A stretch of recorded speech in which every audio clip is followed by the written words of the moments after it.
Hello YouTube, what is going on? My name is Tyler and this is your Movie Fix. Now today we're going to be talking about 2011's Green Lantern. Are you afraid, human? Now don't run away just yet. I want to talk about a couple things in the film and some things that I would have done differently. Now those of us that are fans of Green Lantern in the books, we all wanted this movie to be good. Unfortunately, that's not really what we got. So the film opens up with a brief dialogue from one of the Guardians, and they're just kind of explaining the history of the Green Lanterns, and that's not really all that bad. It just gets really stupid once they get into Parallax. So that's a good point to start with. Parallax.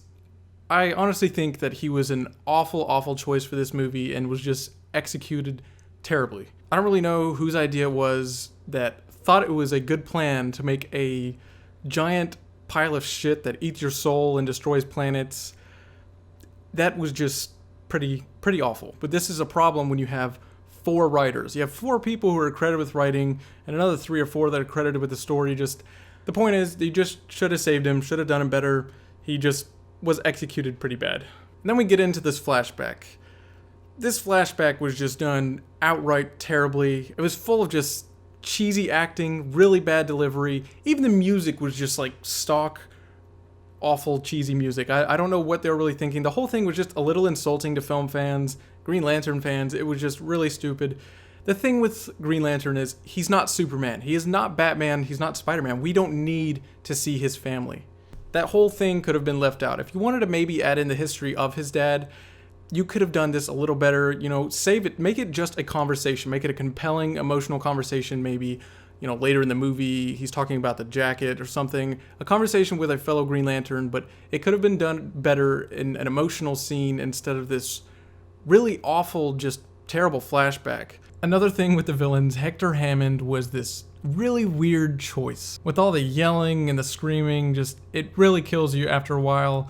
He's a character that hardly works in the comics, and I don't see what made them think that he would translate well onto screen when he did. Not even close. I mean, both of the choices here were just pretty flat out awful.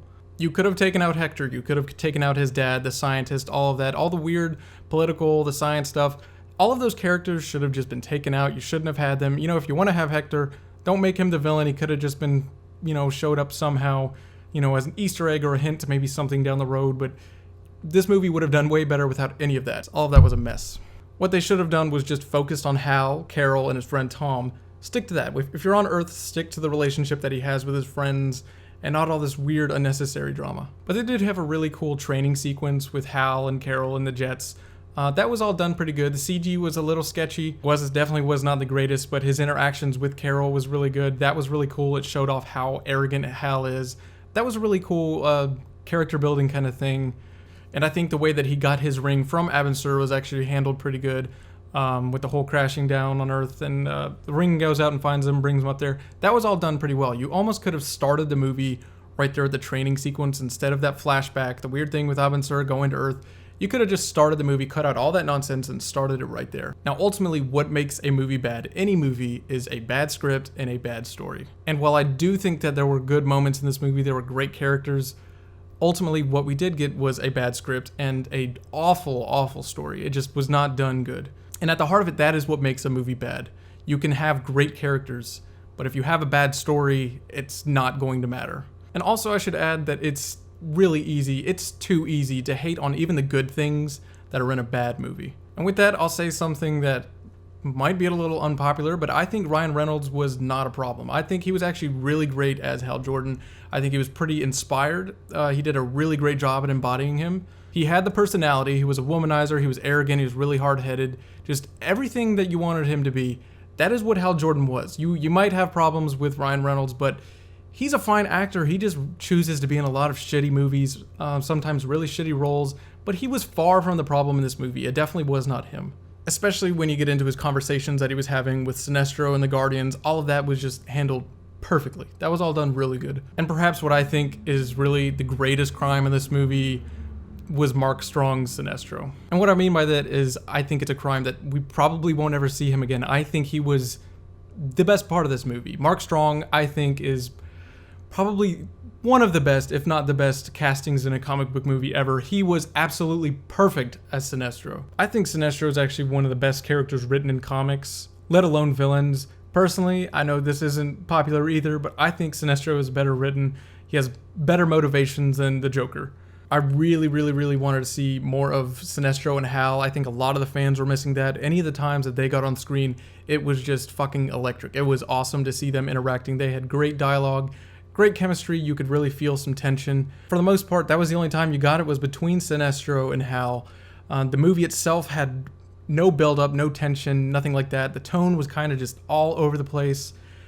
But one of the golden moments in the two characters I loved, they nailed Hal, and I think they nailed Sinestro and their relationship that they had. And I think it was a really, really missed opportunity to have maybe Sinestro mentoring him and fleshing out that bond between them, and the really condescending parts of Sinestro. And a few things before I get into what I think they should have just totally done with this movie. I actually don't hate the costumes. I don't think the costumes were that bad. They did look pretty good for the most part. I know some of the CG, as far as the animation of things moving, that was pretty bad, but the animation on the suits really wasn't too bad. I actually kind of liked them. The problem was the mask. The mask was just outright awful.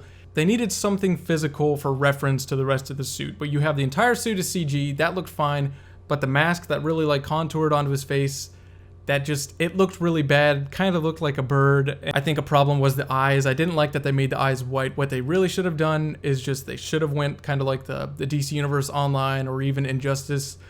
Give him the glowing green eyes. I think that would have fixed a lot of the aesthetic of the Green Lanterns, and they could have gone with a practical mask. I just think the costume was fine. It was the mask that was garbage. Also, the way they designed Oa and a lot of the character designs for the creatures and the aliens, that was all perfect. Everything that had to do with Oa, the Lantern Corps, the aliens, that was all done so good. It was done perfectly, but it's just the rest of the movie is such a mess. So if I was in charge of making this, if I got a chance to reboot this or just totally redo the movie itself, act like this never happened, here's a couple things that I would have done. You need to keep the Earth time minimal. Don't stay on Earth too long. I think that was an issue because all of the worst parts of this movie did take place on Earth. Take it to space. Establish the relationship with Hal's friends and Carol. That's all you need. Let it just be known that they are friends. I'd pretty much keep the way that he got his ring and he was sent to Oa. That was all handled pretty good. They really needed to explore Oa and the Green Lantern Corps.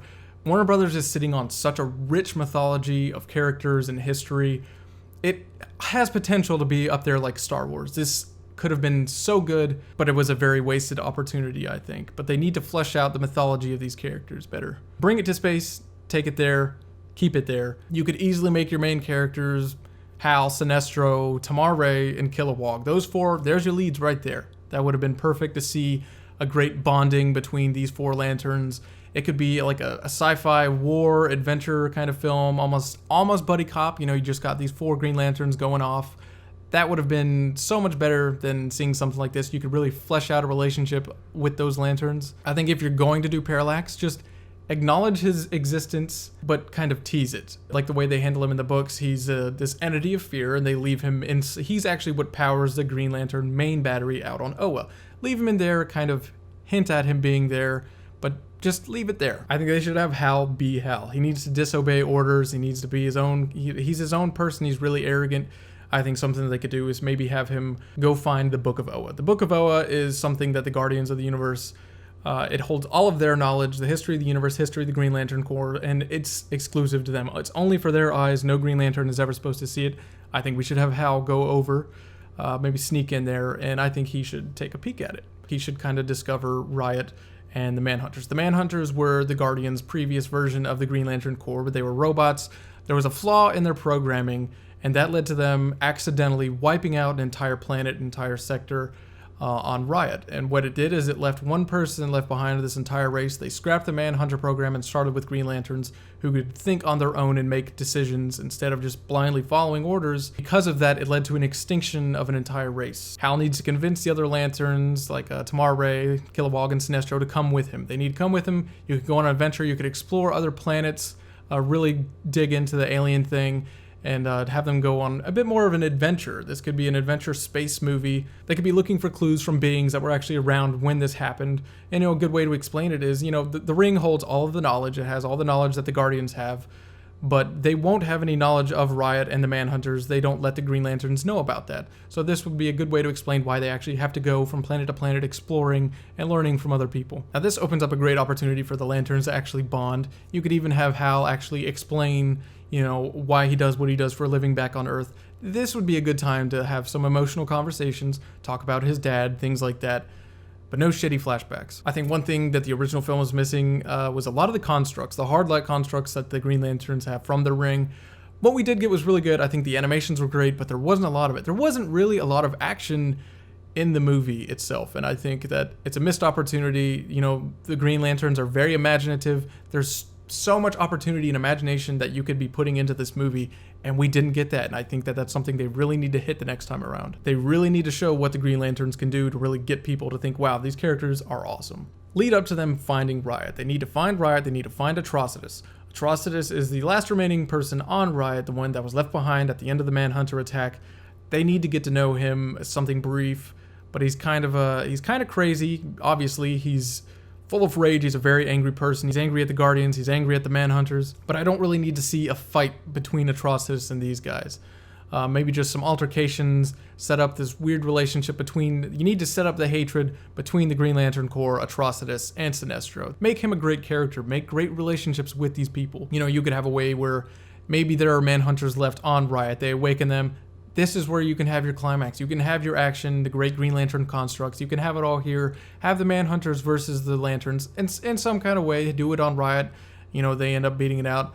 And for some reason, they have to leave. Just figure it out. Have Atrocitus be the one that gets them to leave Riot. He doesn't want to be taken. He wants to be left alone. He wants to be abandoned. He wants to stay there. He's a very angry individual. He is the one who starts up the Red Lanterns, who are just full of rage. That's what they are. They represent rage. I think they need to find a way to imprison Sinestro, come up with a cool device in the plot that actually has him get imprisoned or even just kind of grounded, stripped of his ring, put on suspension for something.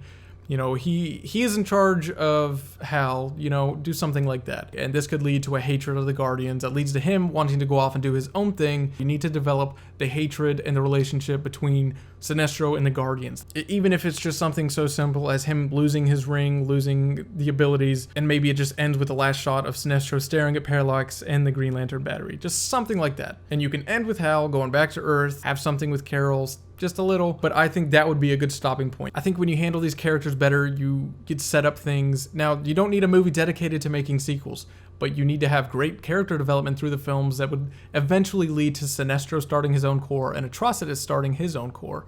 And that's something that they could save for the following movies and lead up to a War of the Light kind of thing. Now, technically speaking, I think they should keep the music. The score would have been pretty good. I thought it captured the spirit of Green Lantern really good when he was on Oa. I thought the music was beautiful. It fit really well. Just most importantly, when they do decide to redo this, they need to take time on characters. You can have awesome, great characters and an otherwise okay story that can elevate the movie. But if you have really shitty characters and a really shitty story, it's not going to matter. Or even good characters and a shitty story. You need to have at least an okay story at best with great characters to have a good film. And for God's sakes, just fucking take your time on the CGI. I thought it did look really good in a lot of the movie, with the flight sequences and things on Oa, but other times it was just flat out lazy and done really bad. And should it really be that big of a deal? No. But when you have a bad movie with bad CGI, it stands out. But when you have a really good movie with okay CGI, it's not as big of a deal because the movie's so good that you're in the story and you don't really notice. We're afraid. Beware my power. Green Lantern's light! Alright guys, that's it for now. That's my little pitch on maybe things that I would have done differently in this movie. Comment down below, what did you like about this? What would you do differently in a reboot, or if you had the chance to redo this one? Alright guys, that has been your Movie Fix. If you like this video, be sure to give it a like and a share. And if you want more things like this, more movie news, movie reviews, and trailer reactions, be sure to subscribe. I will see you guys on the next video.